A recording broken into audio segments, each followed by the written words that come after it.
Hello बच्चों, कैसे हो आप सभी लोग। आशा करता हूँ आप सभी लोग अच्छे होंगे।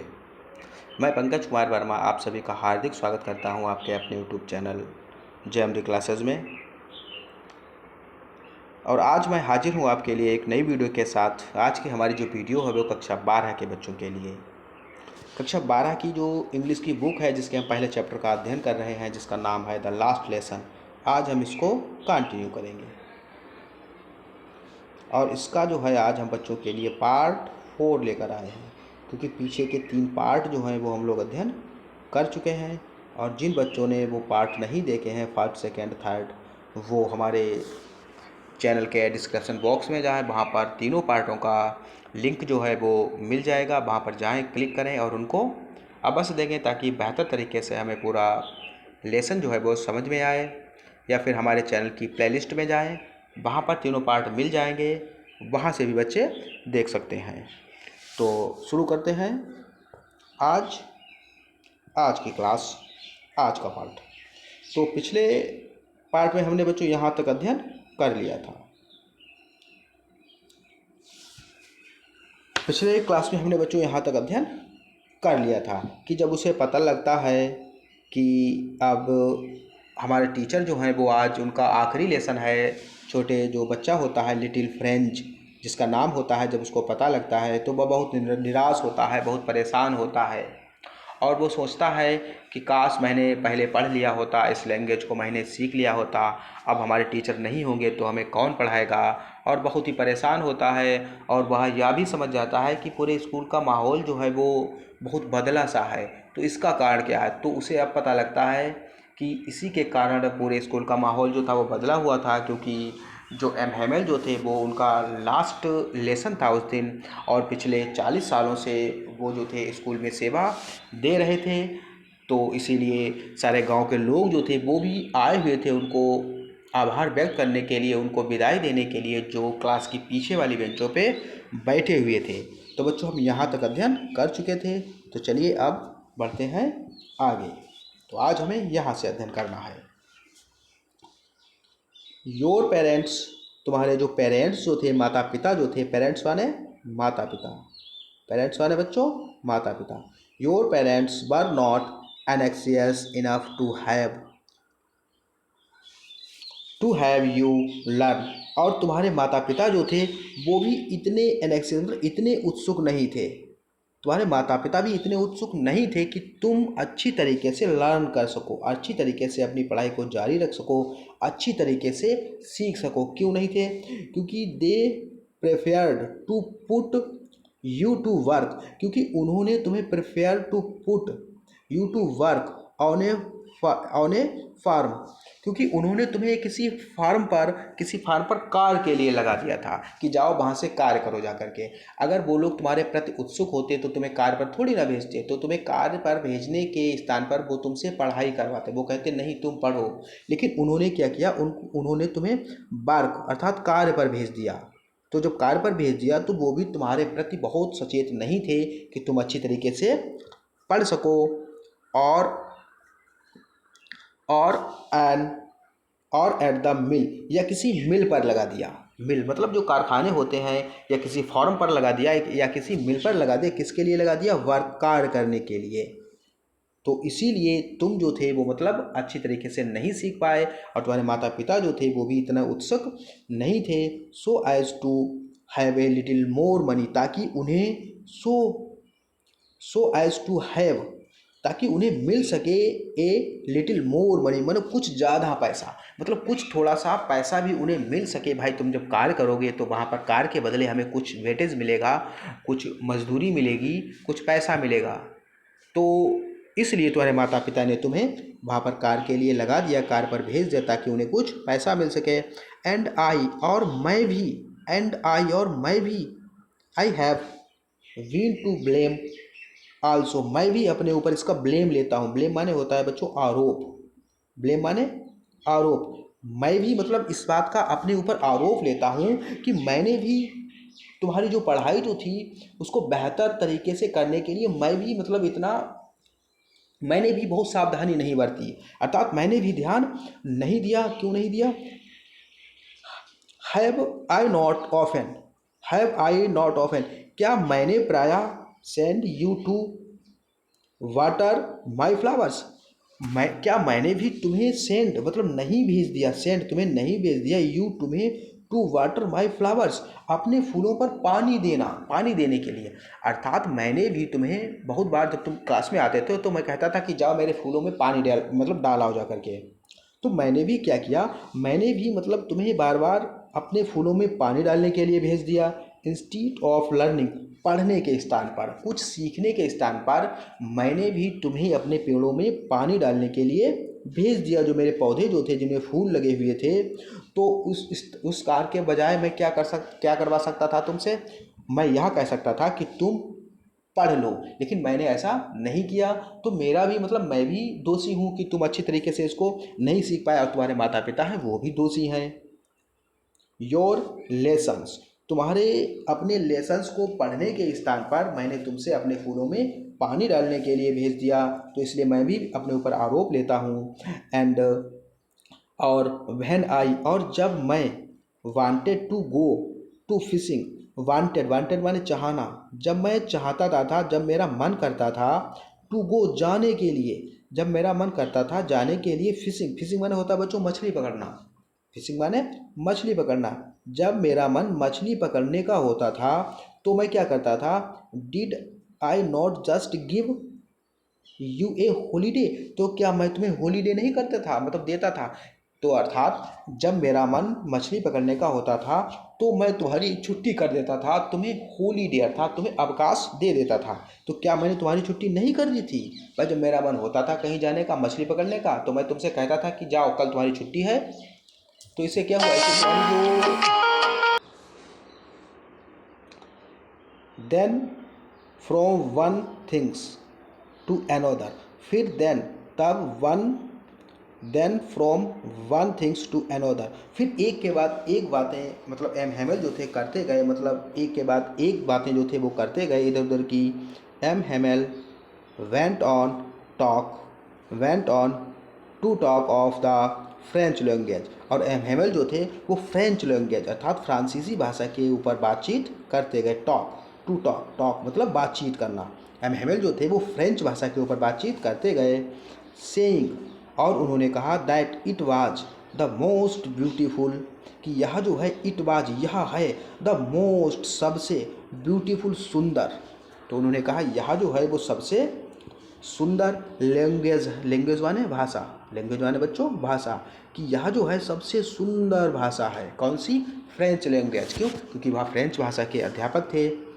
इन द वर्ल्ड, पूरे संसार में, वर्ल्ड, वर्ल्ड माने संसार, वर्ल्ड माने संसार, कि यह जो है पूरे संसार की सबसे अच्छी भाषा है, सबसे सुंदर भाषा है। द क्लियरेस्ट, सबसे स्पष्ट भाषा है, क्लियरेस्ट माने स्पष्ट, सबसे स्पष्ट भाषा है।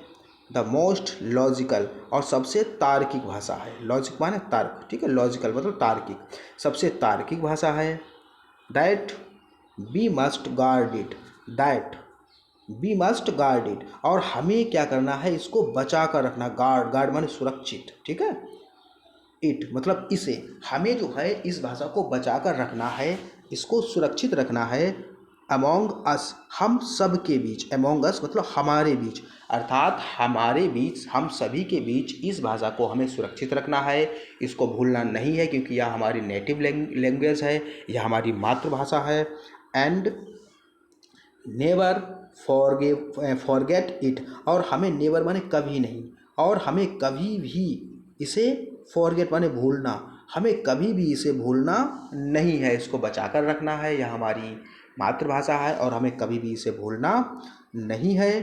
बिकॉज क्योंकि वहन, बिकॉज क्योंकि वहन ए पीपुल, क्योंकि जब एक व्यक्ति जो होता है आर इंस्लेव्ड, जब एक व्यक्ति को इंस्लेव्ड किया जाता है अर्थात जब उसको गुलाम बनाया जाता है, इंस्लेव्ड मतलब गुलाम बनाया जाता है, बंदी बनाया जाता है।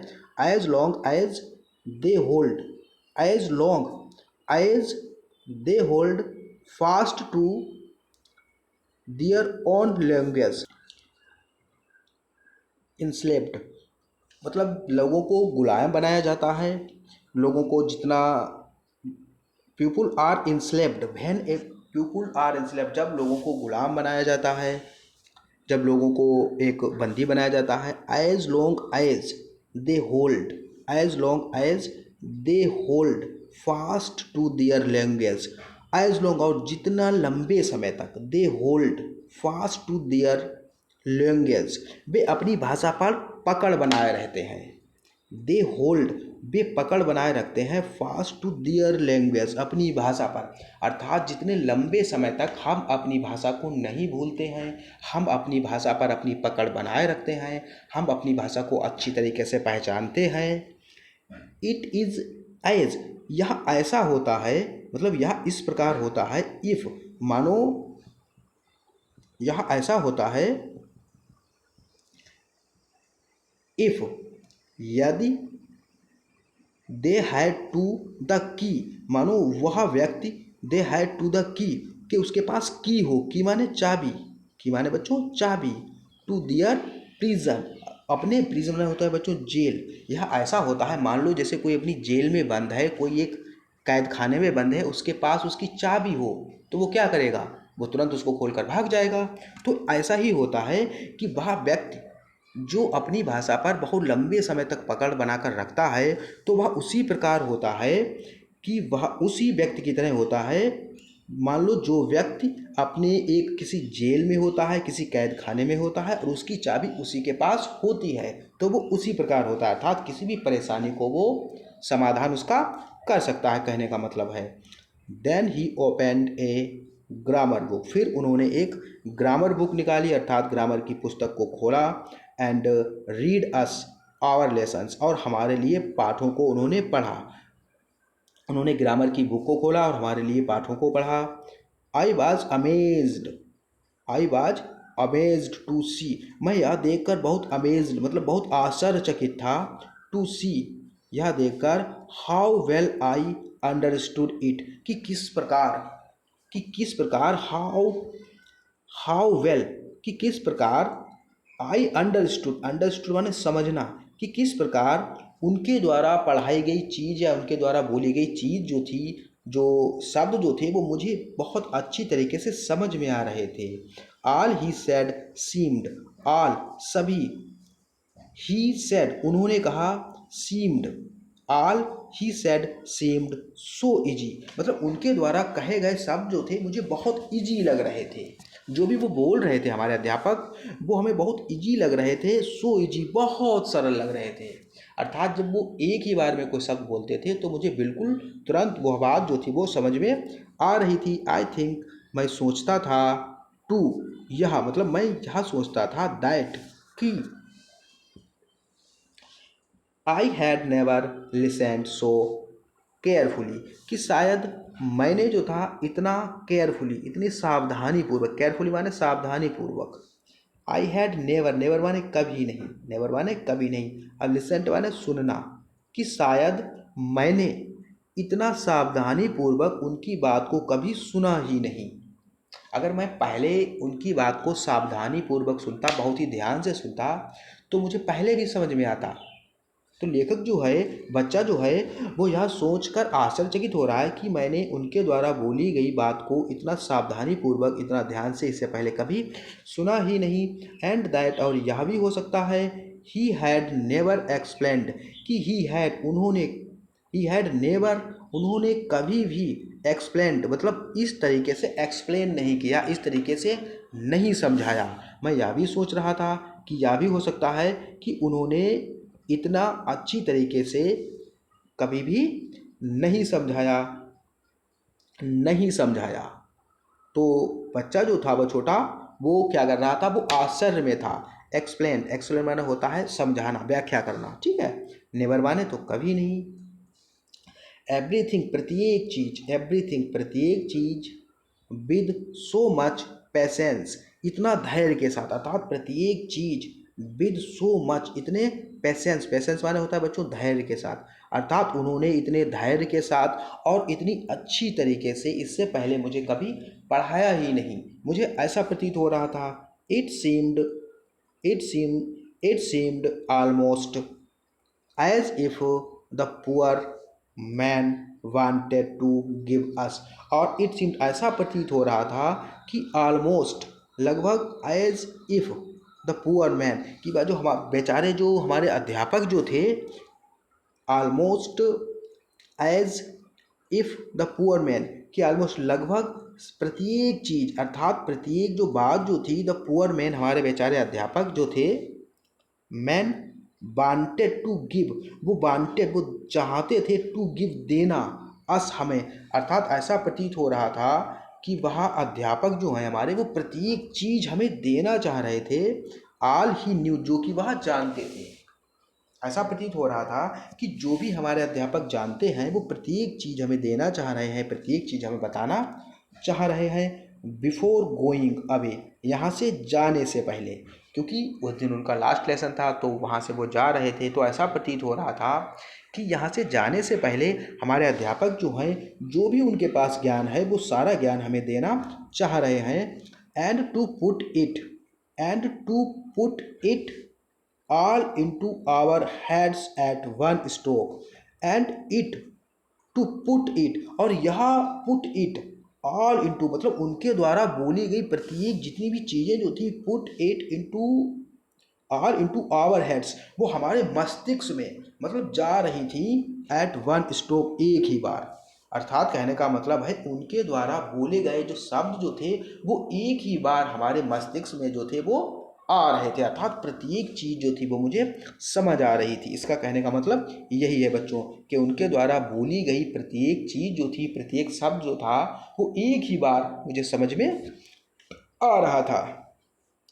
After grammar, after the grammar, grammar के बाद, आफ्टर द ग्रामर, ग्रामर के बाद, व्याकरण के बाद, we had a lesson in writing, हमने एक राइटिंग में मतलब लेसन किया, एक पाठ किया, अर्थात हमने कुछ लिखना प्रारंभ किया, कुछ लिखा। दैट डे, उस दिन, एम हेमल, जो हमारे टीचर जो थे, एम हेमल जो थे, had new copies for us, अर्थात उनके पास हैड, उनके पास थी न्यू कॉपीज फॉर अस, हमारे लिए कुछ नई कॉपीज थी, कुछ नए कॉपीज थी। Written in a beautiful round handed, जिसमें ब्यूटीफुल बहुत सुंदर तरीके से, राउंड हैंड, राउंड मतलब वृत्ताकार, राउंड मतलब राउंड जो होता है बच्चों इस प्रकार गोलाकार, जिसमें कुछ गोलाकार जो था वो लिखा हुआ था, जैसे ये है वृत्ताकार, ठीक है। तो इसमें कुछ लिखा हुआ था, क्या लिखा हुआ था आगे देखते हैं।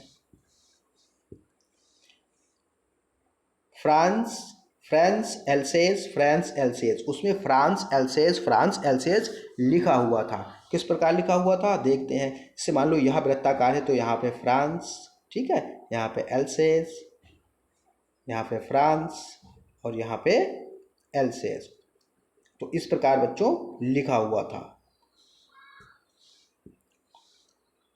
दे लुक्ड लाइक वेरी, दे लुक्ड लाइक लिटिल फ्लेग, वहाँ जो थे एक छोटे फ्लेग की तरह प्रतीत हो रहे थे। They looked like little flag, वे जो थे एक छोटे फ्लेग मतलब झंडे की तरह प्रतीत हो रहे थे। Fluttering everywhere in the school room, और जो कि स्कूल रूम अर्थात स्कूल की कक्षाओं में फ्लोटरिंग प्रत्येक जगह लहरा रहे हों, अर्थात लहरा रहे हों। झंडे जो होते हैं जो लहराते हैं, तो उसी प्रकार स्कूल के जो क्लास जो थी उसमें प्रत्येक जगह एवरीवेयर प्रत्येक जगह लहरा रहे हों, घूम रहे हों, इस प्रकार के वो प्रतीत हो रहे थे। हंग, जो कि हंग थे अर्थात जो लटक रहे थे, फ्रॉम द रॉड, एक रॉड से अर्थात एक छड़ से, रोड माने छड़, एक छड़ से लटक रहे थे। At the top of our desk, और हमारी जो डेस्क जो थी, हमारी मेज जो थी उसके टॉप पर, ये मेज नहीं होती इसके टॉप पर मतलब कुछ हम रख लेते हैं, तो झंडा जो था वो भी वहाँ पर रखा हुआ था, इसी प्रकार प्रतीत हो रहे थे। You ought to have seen how, you ought to, you ought to have seen how, तुम्हें जो है वो, you ought to have seen how everyone, तुम्हें देखना चाहिए कि प्रत्येक व्यक्ति, how to see, तुम्हें देखना चाहिए कि सीन देखना चाहिए कि how everyone, कि किस प्रकार प्रत्येक, everyone सेट टू वर्क, जो अपने कार्य में व्यस्त है, मतलब प्रत्येक व्यक्ति जो था वो अपने कार्य में व्यस्त था। And how quite it was, और वहाँ पर कितनी शांति थी, क्वाइट, और उस क्लासरूम में जितने भी लोग थे वो अपने अपने कार्य में व्यस्त थे और उस क्लासरूम में बहुत शांति भी थी। द ओनली साउंड, केवल एक साउंड अर्थात केवल एक आवाज़ जो थी वो आ रही थी, was the scratching of the pens over the paper. केवल एक आवाज़ आ रही थी। कौन सी आवाज़ थी? वह आवाज़ जो थी स्क्रैचिंग, स्क्रैच माने होता है रगड़ना, अर्थात जब हम पेन होता है, पेन को हम जब कागज़ पर लिखते हैं तो उसका निब जो होता है जब उसमें चलता है, रगड़ता है, तो उसकी जो आवाज़ आती है उसी प्रकार की केवल आवाज़ आ रही थी और किसी भी प्रकार की कोई आवाज़ रूम से नहीं आ रही थी। वंस सम, एक बार क्या होता है? वंस सम, कुछ, एक बार, वंस माने एक बार और सम माने कुछ। एक बार क्या होता है? कुछ बीटल्स मतलब कुछ कीड़े, बीटल्स मतलब कुछ कीड़े जो थे फ्लू इन, वो अंदर आ जाते हैं, अर्थात रूम में कुछ दरवाजे से या विंडो से कुछ कीड़े जो होते हैं वो अंदर आ जाते हैं। बट परंतु नो बडी पे एनी अटेंशन टू देम, लेकिन नो बडी, किसी ने भी, नो बडी माने किसी ने भी, जितने भी क्लास में लोग थे किसी ने भी paid any attention to them, उनकी तरफ कोई भी ध्यान नहीं दिया। वे जो कीड़े आए थे उनकी तरफ किसी ने भी कोई ध्यान नहीं दिया। Not even the latest one, और यहाँ तक कि इवन द लेटेस्ट वन, जो छोटे बच्चे थे, अर्थात उस क्लास में जो छोटे बच्चे जो थे उन्होंने भी उन पर ध्यान बिल्कुल भी नहीं दिया। जो बड़े जो थे बच्चे उन्होंने तो ध्यान दिया ही नहीं, लेकिन जो बच्चे, छोटे बच्चे थे, लेटेस्ट वन मतलब जो छोटे बच्चे थे, उन्होंने भी उस पर ध्यान नहीं दिया। Who worked right on the tracing their fishing hooks, who work, जो कार्य कर रहे थे, कौन? बच्चे। हु जो कि कौन? बच्चे। Who work right on tracing their fishing hooks, जो कि कार्य कर रहे थे, जो क्या कर रहे थे? जो कि एक स्केच मतलब एक चित्र बना रहे थे। किसका चित्र? फिशिंग हुक्स मतलब मछली पकड़ने का जो कांटा होता है, फिशिंग हुक्स वाले बच्चों मछली पकड़ने का कांटा देखा होगा आपने, जिससे मछली पकड़ी जाती है, तो उसी का चित्र बच्चे बना रहे थे और उन बच्चों ने भी उसकी तरफ बिल्कुल भी ध्यान नहीं दिया। As if that it was French, as if that it was French, as if that was French, और ऐसा प्रतीत हो रहा था कि वह भी कोई फ्रेंच भाषा हो, अर्थात वे छोटे बच्चे जो थे जो फिशिंग हुक्स का चित्र बना रहे थे, तो ऐसा प्रतीत हो रहा था कि वो बच्चे जो हैं वो भी फ्रेंच भाषा ही पढ़ रहे हों। वह चित्र जो था वो बिल्कुल फ्रेंच भाषा की तरह प्रतीत हो रहा था। टू मतलब वह भी क्या हो? फ्रेंच भाषा हो। ऑन द रूफ, और रूफ माने छत, क्लासरूम जो था उसकी छत, ठीक है, रूफ माने छत। ऑन द रूफ, छत पर, द पिजन्स, जो पिजन्स जो थे अर्थात कबूतर जो थे, पिजन्स माने कबूतर, पिजन्स माने बच्चों कबूतर। कूक्ड वेरी लो, वो कूक्ड माने होता है कबूतरों की जो बोली होती है उसको हम कूक्ड कहते हैं। जो कबूतर क्या करते हैं बच्चों? गुट गूं करते हैं, तो उस प्रकार की कबूतर जो थे वो बोल रहे थे वेरी लो, बहुत धीरे से। कबूतर जो थे वो रूफ छत पर बहुत धीरे से बोल रहे थे, गुटर गूं कर रहे थे। एंड आई थॉट, और मैंने सोचा, टू माई सेल्फ, स्वयं में, अर्थात आई थॉट माई सेल्फ, और मैंने स्वयं में सोचा, विल दे, क्या वे, कौन? वे कौन? ये पर्शियन के सोल्जर, दे माने बे, कौन? पर्शिया, सॉरी, जो हाँ जो पर्शिया के सोल्जर हैं उनके लिए लिखा गया है कि क्या वे make them Singh in German, उन कबूतरों को भी जर्मन भाषा में गाने के लिए मजबूर करेंगे, कि अर्थात क्या वे सोल्जर जो हैं, सिपाही जो हैं, वो कबूतरों से भी कहेंगे कि तुम अब जर्मन भाषा में गाओ, अब तुम्हें फ्रेंच जो है बिल्कुल भी नहीं पढ़नी है, क्योंकि वहाँ पर अब किसका शासन हो चुका है? पर्शिया का शासन हो चुका है। इसीलिए क्या वे लोग कबूतरों से भी कहेंगे कि तुम फ्रेंच भाषा में गाओ? इवन द पिजन्स, कबूतरों से भी कहेंगे कि तुम फ्रेंच भाषा में बोलो या फ्रेंच भाषा में गाओ। तो बच्चों यहाँ तक आज की जो हमारी क्लास जो थी वो बस यहीं तक थी। अब हम अगले क्लास में बाकी की जो पार्ट जो है वो अगले क्लास में हम कवर करेंगे। और आपको यह सेशन कैसा लगा आप कमेंट करके ज़रूर बताएं। और जाते जाते सभी बच्चों से कहना है कि आप हमारे चैनल को लाइक, शेयर और सब्सक्राइब जो है वो करते रहें। तो बच्चों मिलते हैं अगले पार्ट में बहुत ही जल्द, तब तक के लिए नमस्कार।